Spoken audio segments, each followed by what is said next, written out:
Hey everyone, and welcome to a special episode of Boxmining about mining. We're going to cover all sorts of mining in this special episode. We're going to talk about the new Bitcoin mining ASICs, one from GMO, and how it's going to change the ASIC landscape and the Bitcoin mining landscape forever. I'm also going to talk if I'm going to buy any one of these units or not, if my interest is in one of these units. I'm also going to talk about GPU mining, so that's in relation to both Ethereum and Monero mining, and what's the current meta game over there, what sort of CPU is good for what, and what is very interesting. I'm also going to update you guys on the current status of the move from Ethereum's proof of work to proof of stake, because once it moves to proof of stake, well, there's not going to be Ethereum mining anymore. So we're going to talk about, what that's going to mean for mining in general and how long it's going to take. And finally, I'm going to talk about this recent trend where we see miners going and maliciously attacking different coins, for example, Zencash, with their extra hashing power. So, of course, everything covered here is my personal opinion and not financial advice. So let's start off with Bitcoin. This is the biggest ASIC mining market, and it's also the market that's the biggest because, well, Bitcoin is worth the most number of coins going to mine here, and it's worth the most money. So right now, because there's so much money at stake in terms of the mining market, there's so many new players wanting to get a grab at that mining pie. So GMO recently announced the Japanese first ever Bitcoin mining rig ever. So this really changes the landscape because in the past, ASICs manufacturers were kind of dying. They were being dominated by major kind of infamous players like Bitmain because Bitmain's got a kind of a very cheap production line and couldn't undercut everyone. But now that the market's bigger, it seems like these new players are bringing on new technology as well. So for example, GMO, they're going straight into 7 nanometer node production. We're going to talk about what that means. But what it means overall for the ecosystem first is that there's going to be less centralization in terms of ASIC producers, and that's really good news for Bitcoin because that's going to set up competition, and also it's going to allow other new players to have different hash rates and less dominance for Bitmain. Now, let's talk about this node technology. What's 7 nanometer technology node? Well, the node kind of technology designates how small the circuitry is. While it's kind of initially used to describe the gate length, it's not being used exactly for the gate length anymore, but the term is really about how small, how technology is shrinking at the chips right now.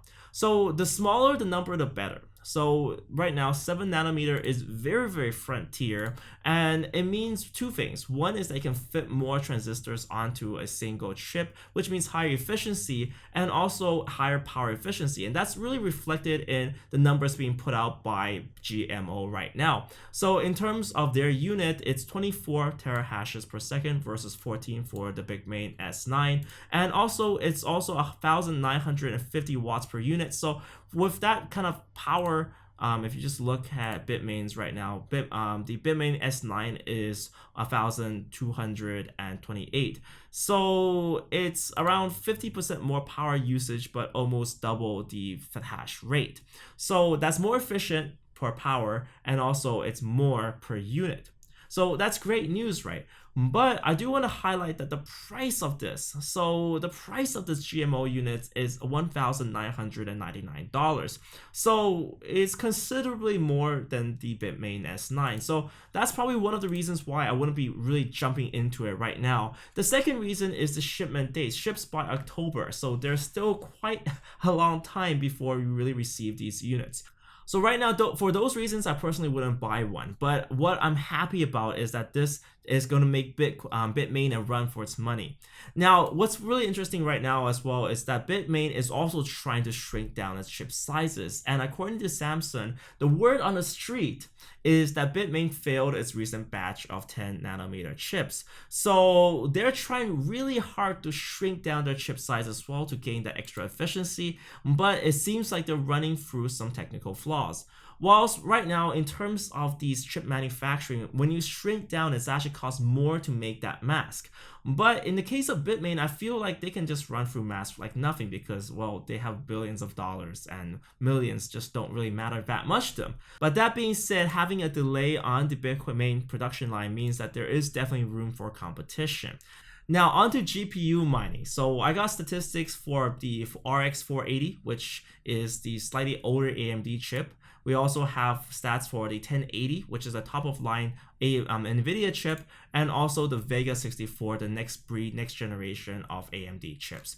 In terms of the amount made, it's not as much as during the December, January kind of golden months. Back then we were seeing almost $3-4 a day in mining. Right now, the revenue per day for these mining units is around $1.41. So it's considerably less. The reason for this is because a lot more mining units are being activated, so the hash rate's going up, and also the prices of cryptocurrencies have really remained still. So you're gonna see these golden ages of mining when a price of a cryptocurrency shoots up and the mining manufacturers still haven't managed to scale up in time to produce new mining units, and that's when the kind of the golden age of mining is. So right now we're not really at the golden age of mining. So if it was me, if I was gonna start a big a mining farm, I wouldn't really buy any GPUs as of yet. But if I'm buying it for gameplay, for playing video games and mining on the side, I still feel like this is a good time to just dabble in it a little bit. In terms of what I would buy, I would probably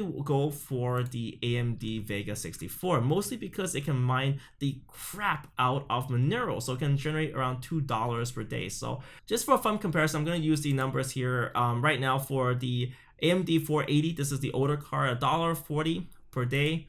In terms of the 1080 NVIDIA, it's around $1.74. I'm not going to use a $2 figure here because this seems to be an anomaly, and I don't think the price of this will hold. And finally, of course, for the Vega, it's around almost $3, $2 at the end of the $2. So definitely the Vega 64 is something I'll probably be looking at. Although the performance of games, it hasn't really been optimized that much for video games as of yet. So it's not the most stellar card for video games, but it's pretty good for mining. And that being said as well, this is probably the situation where mining really saved AMD's ass. If it wasn't for the fact that these are so good at mining, AMD will probably have lost a lot of money on this new technology. Now, onto Ethereum and the oncoming consensus change. So we've been talking about this for almost a year now. Ethereum is one of the biggest proof of work coins for GPU mining. So if they migrate to proof of stake, it means a lot of people are going to have GPU miners and they're not going to have much to mine. It means all these guys are going to move to other coins, but it's going to be less profit because, well, they're less market cap and less mining rewards, and there's going to be more competition. So when exactly is this happening? Well, it seems like the Ethereum community, they're really trying hard to find a way to move to proof of stake ASAP. But that being said, it's been a very, very long journey, and it's been filled with unexpected kind of delays. Initially, the mining bomb was actually set for last year, but recently it's been delayed, and the current difficulty bomb for mining is set to activate in 2 years. So the developers are giving themselves 2 years to develop new proof of stake, or the new proof of stake to migrate to. But that being said, of course, they are coming up with this kind of hybrid smart contract solution. So what I currently expect here is that probably in the next 6-7 months, we'll see maybe a 10% proof of stake, whilst the rest will be mining. So last but not least, this is the frequency of 51% attacks. So this is quite unfortunate. It seems like the miners are quite bored, and instead of trying to make money the right way, they're trying to scam money from exchanges using 51% attacks. So it seems like some few miners have managed to gather the hash rate necessary to attack coins like Zen Cash. And what they want to do is they want to have a double spin attack where they spin the same transaction twice, send it to the exchange first, and then invalidate that by having 51% of a network and creating a new chain, an alternative reality where they actually send the money to themselves, so in thereby scamming that exchange. I definitely think this is not the way to go forward for miners, because that's actually actively destroying the ecosystem for cryptocurrency, but it's something that we definitely have to watch out for in the future as well. So guys, that's kind of my special episode on mining. What do you think of this whole new mining ecosystem for Bitcoin, new companies coming into play? And also, are you guys gonna consider buying a GPU miner? I'd love to hear what you guys think and what you guys think of this special mining episode as well. Thank you guys so much for watching this episode. Remember to click the little subscribe button to subscribe to this channel, and also the little notification bell to be notified of new videos when they get released. Thank you guys so much for watching. See you next time.